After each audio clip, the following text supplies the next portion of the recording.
Plani ishte i pagabueshëm, të paguaj për mbledhjen, riciklimin dhe ripërdorimin e kanoçeve. Ideja e kësaj 12 vjeçareje kishte një premisë të thjeshtë, por kishte potencialin për ta bërë atë milionere. Teoria e saj u vu në zbatim dhe shpejt parat filluan të rrithnin. Ajo nuk ishte në dieni se po vëzhgohej nga afër. Është e vështirë të besosh se një nxënëse e klasës së 7 mendoi një plan aq të detajuar. E gjithë gjëja tingëllonte absurde në fillim. Pasi lexon shkronjat e vogla të ligjit, gjërat fillojnë të marrin kuptim. Ishte një ide e madhe për një 12 vjeçare. Më pak se një vit më vonë, autoritetet trokitën në derën e saj me pranga të përgatitura. Por para se të fillojmë, shtypni butonin like dhe sigurohuni të regjistroheni, subscribe, nëse nuk e keni bërë ende, dhe aktivizoni këmbanën e njoftimeve në mënyrë që të mos humbisni asnjë histori të re. Për aq sa u përket banorëve të Pasadenës, familja Brain ishte si çdo familje tjetër. Shtëpia e tyre modeste ishte në fund të rrugës dhe ata kishin 4 fëmijë midis moshës 17 dhe 12 vjeç. James, babai i tyre, ishte gjithmonë krenar. Një djalë nga rrugët e Boyle Heights, ai kërcënohej vazhdimisht nga vështirësitë e jetës. Një jetë e mirë ishte ndërtuar për të përmes ambicjes dhe punës së palodhur, përfshirë martesën me dashurinë e jetës së tij dhe krijimin e një familjeje. 4 fëmijët e tij përfshinin Maryn, të parlindurën, Kylein, të dytin, dhe binjakët Atlan dhe Christy, të dy 12 vjeç. Pavarësisht këmbënguljes së James se ai nuk kishte asnjë të preferuar mes fëmijëve të tij, Christy ishte qartësisht e preferuara e tij. Ai dhe Christy gravitonin drejt njëri tjetrit, gjë që ishte e dukshme për ata që i njihnin. Christy ishte ajo që i ngjante më shumë Jamesit nga të 4 fëmijët e tij të bukur. Pavarësisht se ishte ende fëmijë, ajo kishte treguar her pas here se ishte e shkathët dhe e vendosur. Kjo e njëjta shtys dhe fokus e kishte sjell baban e saj në Pasadena nga Boyle Heights. Familja përfundoi me një shumë prej 7.6 milion dollarësh nga riciklimi. Kush do ta kishte menduar? Një mëngjes të shtune, Christy vuri re se sa e pist ishte kuzhina e tyre. Motra dhe vëllai i madh, Mary dhe Kyle, si dhe nëna e saj Elsie, ishin të zënë me pastrimin. Atlan dhe Christy nxirrnin shpesh mbeturina nga 3 kosha që ishin mbushur plot. Ndërsa po tërhiqnin një nga koshat jashtë, Atlan vërejti. Këto janë shumë mbeturina. Ajo që po mendonte binjakja e tij ishte përtej imagjinatës së tij. Po, u përgjigj Christy me qetësi. Ajo ishte e habitur sepse nëna dhe vëllezrit e motrat e saj më të rritur i ndanin mbeturinat në vend që t'i futnin të gjitha në një kosh. Si rezultat, ajo dhe Atlan nuk do të kishin pasur nevojë të bënin shumë rrugë. Mary dhe Kyle po i ndajnë mbeturinat sepse disa duhen ricikluar, tha ai, duke bërë që vëllai i saj të qeshej në dhëmb. Christy u ndez vetëm nga kjo bisedë. Riciklimi nuk ishte diçka e re për Christyn, megjithatë ajo nuk e kishte parë në këtë këndvështrim më parë. Vëmendja e saj u tërhoq nga shishet plastike dhe kanoçet e aluminit, pasi ajo dhe binjaku i saj po tërhiqnin kosha plot me to. Atë natë ajo kaloi 3 orë duke lexuar gjithçka më mundi për riciklimin. Zbulimi i saj e surprizoi. Disa zona të oqeanit, 2 herë më të mëdha se Teksasi, janë të mbushura me mbeturina. Djegja e mbetjeve po shkatronte gjithashtu mjedisin. Në mbar globin, lumenjt, liqenet dhe pjesë të mëdha toke po ndoten çdo ditë. Riciklimi ishte një nga mënyrat më efektive për të reduktuar këto efekte negative. Ky nuk ishte zbulimi i vetëm që bëri 12 vjeçarja.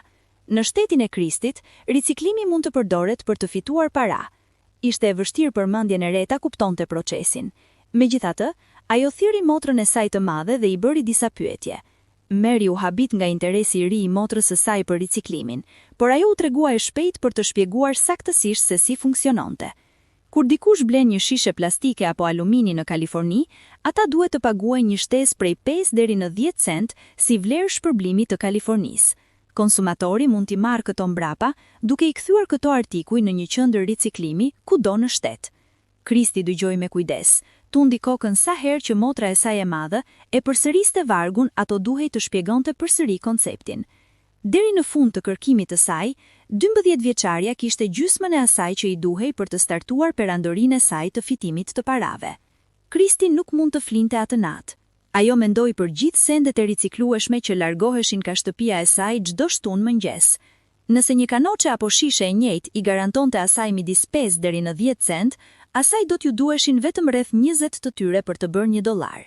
Edhe pse kjo shumë mund të dukej pak, ishte një pasuri për një 12 vjeçare si Kristi. Ajo as bërtiti nga gëzimi, mendonse se si do t'i shpenzonte të gjitha ato para.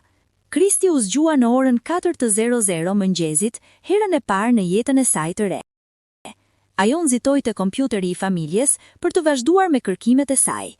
Ajo kishte bërë një listë mendore të gjithë shkaje që do të blinte me paratë e riciklimit. Ajo donte disa fustane dhe kukulla për veten e saj, 1 ose 2 lojra video për Kylin dhe Atlan dhe një set grimi për Merin. Ajo donte t'i çonte mamin dhe papin për një piknik dhe t'i tregonte se edhe ajo do të pagonte. Ajo nuk e kishte iden se çfarë git ishte të zbulonte. Mendja e Kristit i vrante nga idet çfarë do të blinte, por ajo duhej të vinte në lëvizje operacionin e saj fillimisht. Mënyra më e mirë për ta bërë këtë, do t'ishte të bindej ko Kylin ose Merin që ta shëtisnin me makinë nëpër Pasadena, duke ai vizituar qendrat e riciklimit. Deri në orën 9 të mëngjesit, ajo, Kyle dhe Mary ishin duke vizituar qendrat e riciklimit në të gjithë qytetin. Një turist e kthyer në kërkuese, Kristi e vogël bënte pyetje pas pyetjeje. Ajo do të bënte të gjitha për të mbërtyer një biznes të suksesshëm. Çdo punonjës i qendrës së riciklimit ishte mjaftueshëm i sjellshëm për të lejuar Kristin të përjetonte proceset që gjendeshin në qendra, nga klasifikimi dhe paketimi deri te transporti. Ata shpjeguan se si funksiononte gjithçka. Ata diskutuan edhe se Kristi mund të fitonte disa dollar duke sjellë materiale të riciklueshme. "O, do të më shihni shumë në javët e ardhshme", po shpëriti Kristi me një buzëqeshje misterioze. Për javën e ardhshme, Kristi filloi një fushat grumbullimi në të gjithë lagjen e saj. Duke u paraqitur si një vajzë zemërmirë, e etur për të mësuar familjeve se si të riciklojnë si pjesë e një programi shkollor, ajo binte të shumicën e fëmijëve të saj që t'i hidhnin kanoçet e pijeve në kosha të klasifikuar që ajo u ofronte. Prindërit e saj ishin krenar që i shihnin atë të angazhohej në këtë përpjekje të re. Vëllezërit e motrat menduan se ishte vetëm një hobi i ri që ajo do ta linte pas disa ditësh. Askush prej tyre nuk mund ta parashikonte se ku do t'i çonte e gjithë kjo. Deri në fund të javës së parë, Kristi kishte mjaft mbeturina të riciklueshme për të mbushur bagazhin e makinës së motrës së saj. Pasi i paketuan kanoçet siç duhet, të dyja i dërguan në qendrën e riciklimit në Pasadena. Edhe Mary mbeti e habitur kur qendra i dha Kristit $120 për ngarkesën e saj. Ajo shumë ishte e mjaftueshme për t'i blërë Kristit një nga kukullat e saj të dëshiruara dhe për të nxjerrë familjen për pica. Të gjithë menduan se ajo do ta linte mënjan këtë obsesion, kur në realitet ajo sapo kishte filluar.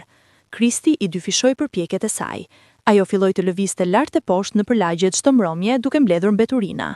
Ajo mbushte çanta me kanoçe pijesh, të cilat e dinte se ishin të barabarta me para në dorë. Deri tani, binjaku i saj Atlan, i cili kishte parë se sa minjere ari ishte kjo, u hodh në veprim. Së bashku të dy sollën $200 dhe shumë lëvdata nga lagja në fund të javës. Por e gjithë kjo do të përfundonte në asgjë tjetër veç se në lot. Binjakët vazhduan të mblidhnin para, por ndërsa ditët kalonin, një ide e goditi Kristin, një ide që do të rezultonte në rënimin e saj të parakohshëm. 12 vjeçaria kishte vënë re se ajo dhe vëllai i saj shpenzonin shumë kohë duke mbledhur mbeturina çdo javë. Edhe pse parat ishin të mira, puna ishte e lodhshme. Shtojni kësaj faktin që duhej të ndiqnin shkollën dhe i gjithë problemi nxirrte më shumë probleme. Kristi pyeti veten nëse mund të gjente një mënyrë për ta eliminuar këtë problem. A mund të merrte disa miq për të ndihmuar me mbledhjen e kanoçeve si më parë? Ajo ra në orë të tëra kërkimesh duke kërkuar zgjidhjen më të mirë për problemin e saj. Nuk vonoi shumë para se ajo të haste diçka madhështore. Me një buzëqeshje në fytyrë, ajo e ruajti faqen dhe shkoi në shtrat. Jeta e saj ishte gati të ndryshonte. Para se të shohim se si kjo ide geniale u shëndëruar në një skandal miliona dollarësh, bëni një moment për të bërë like videon dhe bëni subscribe nëse doni të shihni më shumë histori të tilla çdo ditë. Kristi dhe Atlan vazhduan mbledhjen e materialeve të riciklueshme në përlagjen e tyre për javët e ardhshme. Por Kristi nuk i përdorte paratë e saj për kukulla apo fustane sa herë që paguheshin. Ajo i jepte Atlanit dhe disa prej miqve të tyre që u bashkuan me projektin pjesën e tyre dhe mbante pjesën tjetër. Familja e saj mendonte se ajo po i kursente për diçka, kur në realitet ajo po i përdorte për diçka që do t'i çonte të gjithë në gjykat. Disa javë më vonë, Kristi pyeti Mary nëse mund ta ndihmonte të hapte një llogari bankare online. "Për çfarë duhet?" pyeti Mary. "Për asgjë të madhe," u përgjigj Kristi. "Dua vetëm të kursej paratë që po fitoj." "Mund të marr një ark kursimesh," sugjeroi Mary, por motra e saj donte diçka madhështore. Ajo i kërkoi Merit të hapte një llogari në emrin e saj dhe t'i jepte kredencialet. Për një 12 vjeçare, Kristi mund të bënte pak ose as pak dëm me një llogari bankare të re. Ditur se do të ishte e sigurt, Meri hapi llogarinë me më pak taksa që do të rezultonte gjithashtu me më pak telesha nëse diçka do të shkonte keq. Por ajo nuk ja jepte motrës së saj kredencialet e hyrjes. Në vend kësaj ajo e ndihmoi Kristin ta lidhte llogarinë me një platformë online, nga të cilat qendrat e riciklimit do të depozitonin paratë e riciklimit. Pas kësaj ajo e haroi krejtësisht, por disa muaj më vonë ajo vuri re se Kristi po djersitej aty ku ishte ulur, qeshur në ndhem ndërsa vështronte kompjuterin e familjes. "Kris, je mirë?" pyeti Meri, dhe Kristi e ktheu ekranin e kompjuterit nga ajo. Meri pati e kërceu mbrapsht ajo që shoh. Buzët ju hapën dhe vetullat ju ngritën. "Si?" pyeti ajo. Ekrani tregonte balancën në llogarinë bankare që ajo kishte hapur. Gjatë javëve të fundit, Meri kishte marrë thirrje nga banka për aktivitete të pashpjegueshme në llogarinë e saj. Por ajo i siguroi ata se kjo pritej, pasi ajo e dinte se Kristi nuk mund të bënte asgjë të dyshimt me llogarinë. Por duke e shikuar tani, gjithçka që mund të theshte ishte: Si ka kaluar Ana Ondej këto përmes bankës? Si mund ta lejonin këtë? Është ndonjë gabim sistemi?" pyeti Meri, dhe Kristi tundi kokën. "Ka qenë rritur sikur më jepte llogarinë", tha ajo.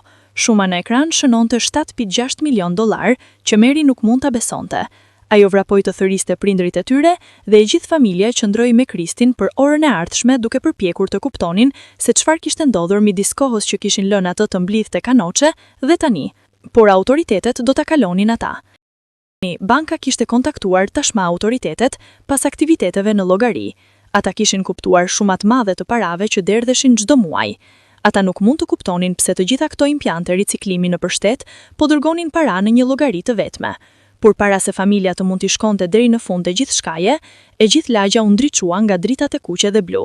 Sirenat pushtuan ajrin dhe disa minuta më vonë autoritetet trokitën në derë. Paniku e pushtoi Kristin kur shikonte jashtë dhe shihte makinat e policisë që u afroheshin shtëpisë. Duke qenë se ajo e rishte, ajo nuk e dinte se çfarë kishte bërë ishte kundër ligjit, por tani ishte tepër vonë. Autoritetet e pyetën atë për operacionin e saj dhe shumë të madhe të parave që ajo kishte grumbulluar. Dyshimi rritur kur oficerët zbuluan se ajo nuk kishte leje të përhoshme për biznesin e saj të riciklimit, gjë që kërkohej nga regulacionet lokale. Por ky ishte shqetësimi i saj më i vogël. Situata doli shpejt jashtë kontrolli. Kristi, e më ngarkuar nga frika dhe konfuzioni, nuk mund të jepte një shpjegim koherent. Autoritetet sekuestruan fitimet e saj si provë, ndërsa nisën një hetim për operacionin e tyre. U dolën 5 orë pyetje që Kristi më në fund të tregonte të vërtetën. Ajo shpjegoi se kishte krijuar lidhje të gjithë shtetin gjatë muajve të fundit duke përdorur paratë fillestare që ajo kishte filluar të kursente. Ajo kishte rënë në kontakt me një individ nga Arizona dhe po paraqitej si një i rritur. Ajo blinte materiale të riciklueshme prej tij dhe ai i transportonte në depo të zgjedhura në Kaliforni. Kristi pastaj angazhonte disa bashkëpunëtor për të mbledhur mallrat dhe për t'i dërguar në qendra riciklimi, të cilët pastaj paguanin duke dërguar shumën në llogarinë e saj. Ajo i jepte secilit të përfshirë një pjesë të kësaj shume dhe mbante pjesën tjetër. Familja e saj mendonte se ajo po i kursente për diçka, kur në realitet ajo po i përdorte për diçka që do t'i çonte të gjithë në gjykat. Si mendoni? A ishte Kristi një gjeni i pakuptuar, apo prindrit duhet të mbanin më shumë përgjegjësi për veprimet e saj? Na tregoni mendimin tuaj. Nëse ju pëlqeu kjo histori dhe doni të suportoni punën tonë, mos harroni të bëni like dhe të bëni subscribe për të mos humbur asnjë video të re çdo ditë. Faleminderit që na ndoqët.